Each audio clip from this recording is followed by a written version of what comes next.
Hey everyone, welcome back to What's in the Box. Today we're going to review Neca's Friday the 13th, Part 6, Jason Lives action figure. As usual, the box means absolutely nothing, and the figure is everything. Stay tuned.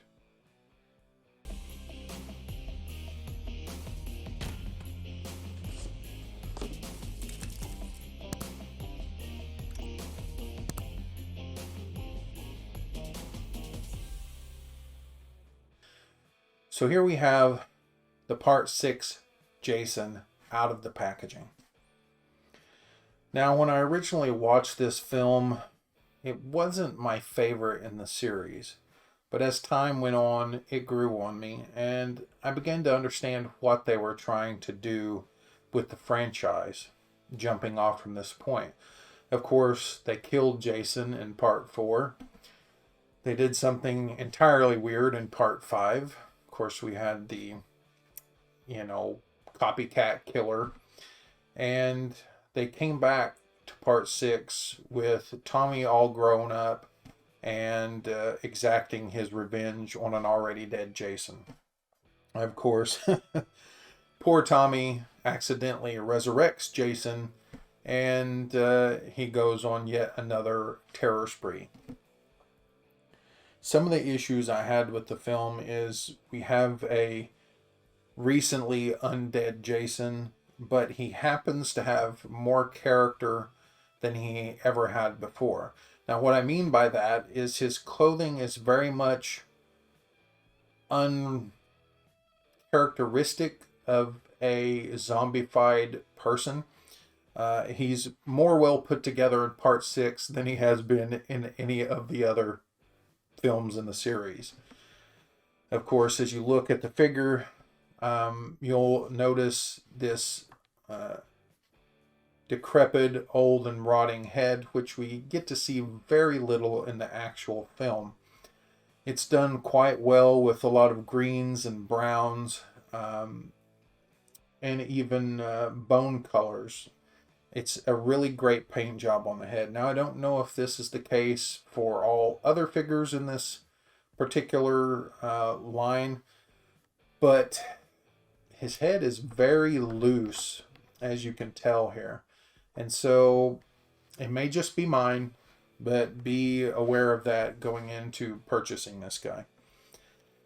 Now, as you get down to the clothing, you have a nice forest green type shirt, khaki pants, and nice brown boots, all of which have a bit of blood splatter, which is quite nice. It's all done really well, and it has a lot of highlights and shading as far as the costuming goes. Even the gloves are quite nice with the realistic tones, and they match the film really well.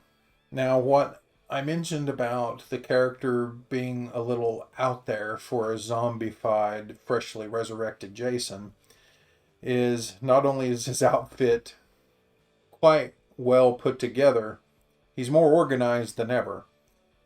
He has a sheath and a tool belt for his machete, for his hunting knife, and he even has these cool little darts to the forward of the belt there.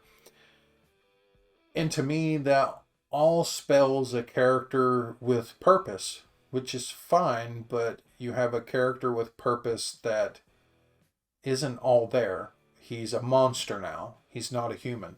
I would expect clothing like that for, say, one of the previous versions of the character. As a matter of fact, if you go back to part 1 of the franchise, there's a possibility Jason does a couple of the kills, or at least people have said it's a possibility.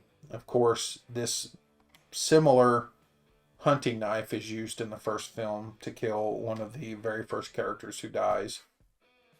So that could have been Jason, people say. Anyway, yeah, so that's one little nitpick I have. He was just too well put together for a monster type character. But again, C.J. Graham did great as this version of Jason, and he even sort of began some of that unstoppable kind of characteristics that Kane picked up and made even bigger and broader than before. Now, accessory wise, he only comes with one hand extra beyond the typical pair, and this is just for holding the wrought iron spear. He does come with his classic hockey mask, although I feel this one is not quite up to snuff. It's really similar to a part 3 and a part 4. But in my experience researching the character over the years, this particular hockey was much wider, and it kind of had this odd shape to the outer edges near the ears. But it is what it is, and it's all right. Of course, you do have the axe cut out of the top here, which happened in part 3. He did take an axe to the forehead. Now, there is also this cool little tombstone, and it's well painted. It has a sort of granite look, a stippling from a brush, and just basic grays and blacks. Comment below who you thought bought Jason a tombstone. Was it a long lost relative? Was it a father that some have supposed? Now, as you get into the weapons, a little less than some of the rest of the series of figures, but still pretty decent for the film itself. You have, of course, his hunting knife that I referenced earlier, and it's just plain silver with a plain black handle, and it fits pretty nicely right there in its sheath. Again, Jason's weapon of choice, the machete, silver, black. Not any blood splatter or anything to that effect. That too fits nicely in its sheath. And then you get on to the spear. The paint here is quite good. It's obviously originally a black plastic wrought iron spear. I think it was part of the fencing. And it also happens to be the item that resurrected Jason. If I'm wrong, comment below. It has sort of a bronze look and silver dry brushing all over it. And then, of course, it is much longer. You have a little peg there that feeds right into the top part, like so. And you can put it in his hand. Now, if you remember anything about this spear, as we're going to call it, he uses this a couple times, but particularly when the couple is caught out in the rain and stuck in the mud, he slams this through the windshield of the car. Well, what happened in that instance is the actress or stunt woman in the car and CJ didn't quite realize that the staff or spear would glance off the windshield and come more towards the actress herself. And so it was a very dangerous scene, and they were lucky someone didn't get hurt.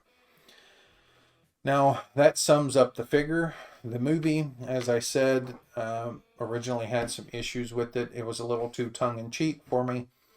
But, again, over time, I appreciated it for doing something a little bit like an old Universal monster movie. You've resurrected Jason, much like they did Frankenstein, and you have this all-out brawl and chase and kills and things.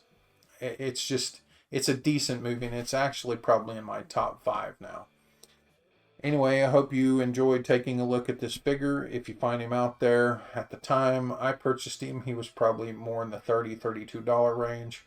You'll probably find him for around $36, $37 now. Pick him up. I think he's a great figure, and I think he's really well painted, and especially if you like this particular film, get it while they're still available. Other than that, stick around, like, comment, subscribe, and I'll catch you next time.